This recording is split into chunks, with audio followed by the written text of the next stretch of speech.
আজকে সকালে খাওয়ানোর কথা ছিল খিচুড়ি, কিন্তু আমরা এই পেশেন্ট, এই অসহায় মানুষগুলোকে দিতে পেরেছি মুড়ি আর চা। আগামীকালকে বা পরশুদিন কী খাবার আসবে আমরা জানি না। এই মিরপুর কল্যাণপুরের এই আশ্রমের যে বাবুর্চি জসিম যে কথা বলেছিল, সেই কথা বাংলাদেশের পথপ্রান্তরে আনাচে কানাচে আপনাদের এই মিডিয়ার মধ্যে ছড়িয়ে পড়ে। লাখো মানুষের মধ্যে আমি একজন শ্রোতা দর্শক ছিলাম, আমাকেও নাড়া দেয়, অনেক মানুষকে নাড়া দেয়, তার মধ্যে আমাকেও নাড়া দেয়। এদের জন্য আমরা কী করা যায়? এদের জন্য আমরা অল্প কিছু খাওয়ানোর জন্য আমরা নিয়ত করেছিলাম। এই নিয়ত করতে গিয়ে এই খাওয়ানোর একটু অনুমতি চাইতে গিয়ে দেখা যাচ্ছে যে ডিবির ডিআইজি হারুন স্যার উনি এই বিষয়ে খুব কনসার্ন। উনি চাইতেছিলেন খুব দ্রুত যাতে এই মানুষগুলোর একবেলা খাওয়ারও কোনো অসুবিধা না হয়। এই শিশুগুলোর যে দুধের সংকটের কথা বলা হয়েছে, যে প্যাম্পার্সের সংকটের কথা বলা হয়েছে, ওটা যাতে বিন্দুমাত্র বিঘ্ন না ঘটে। উনি সাথে সাথে আমাদেরকে দেখে চেক করে বলে যে আপনারা এখনই কাজ শুরু করে দেন। ওয়ালটন ফ্রিজ কিনে অনেকের মতো আপনিও হয়ে যেতে পারেন মিলেনিয়াল। সেরা পণ্যের সেরা অফার। ওনাদেরকে আমরা যাতে চিকিৎসার ব্যাঘাত না ঘটে, কোনো ধরনের খাবারের ব্যাঘাত না ঘটে, আমরা বিসমিল্লাহ করে সে 5 তারিখেই এসে এখানে সরজমিনে দেখেছি।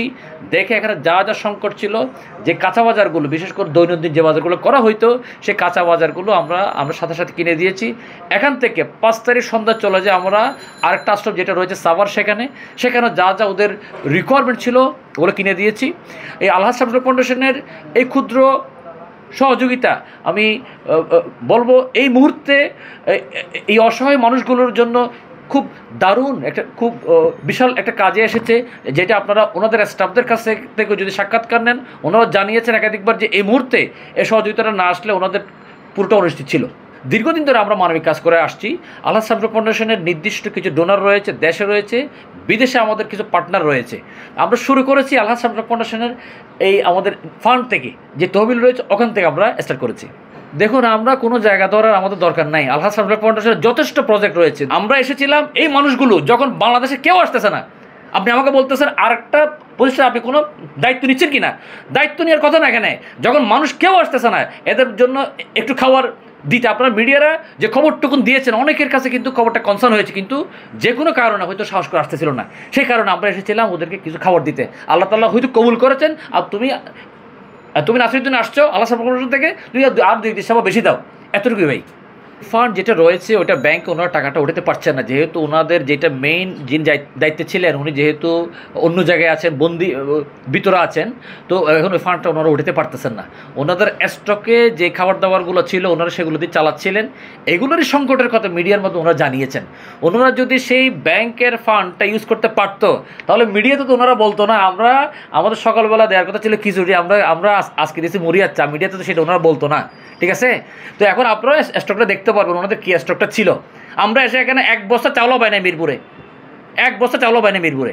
হ্যাঁ, ওই যে সাভারে বেশ কিছু চাল ডাল মজুত আছে, অর্থাৎ আগামী 1-2 মাস হয়তো চলতে পারে, ঠিক আছে? কিন্তু মিরপুরে 1 বস্তা চাউলও পায় না। মিরপুরে যারা দায়িত্বশীল, সাভারে যারা দায়িত্বশীল, চাইল্ড অ্যান্ড ওল্ড এজ কেয়ারের আগে সকল দায়িত্বশীল, বর্তমান আমরা কোনো একজন দায়িত্বশীল এখন চেঞ্জ করি নাই। আমরা বলেছি আপনারা দীর্ঘদিন ধরে প্রতিষ্ঠানের সাথে ছিলেন, আপনাদের আন্তরিকতা, সেবা, নিষ্ঠা এটা দিয়ে আমরা এই প্রতিষ্ঠান চালাবো। হ্যাঁ, যদি কেউ বেশি ভুল ত্রুটি করে সেটা হয়তো এরপর সিদ্ধান্ত আসবে। এই আজকে 4র্থ দিন পর্যন্ত কোনো স্টাফকে আমরা বলিনি, স্টাফদের কাছ থেকে সাক্ষাৎকার নেন, আমাদের সাথে কোনো মিসব্যবহার ওদের হয়েছে কিনা, আন্তরিকতা ভালোবাসা দিয়ে আমরা কাজ করতেছি দীর্ঘ 8 বছর 9 বছর ধরে। সে ভালোবাসাটা এখনও আছে, আগামীতেও থাকবে ইনশাআল্লাহ।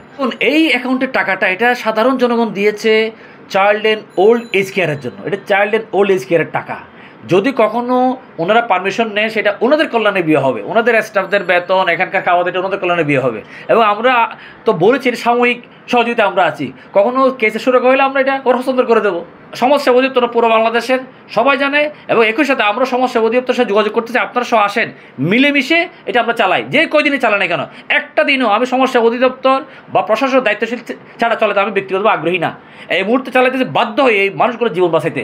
ওনারা সব আসেন, আমরা যৌথভাবে টোটাল একদম ট্রান্সপারেন্সির সহিত এই জিনিসটা চালাই। আমরা সবার কাছে বিনীত আবেদন করবো, সমাজসেবা অধিদপ্তরের যারা আমার কথা আগে হয়তো আপনাদের কানে পৌঁছে না, আজকে আপনাদের লাইভের মাধ্যমে বলছি, দয়া করে আপনারা আসুন।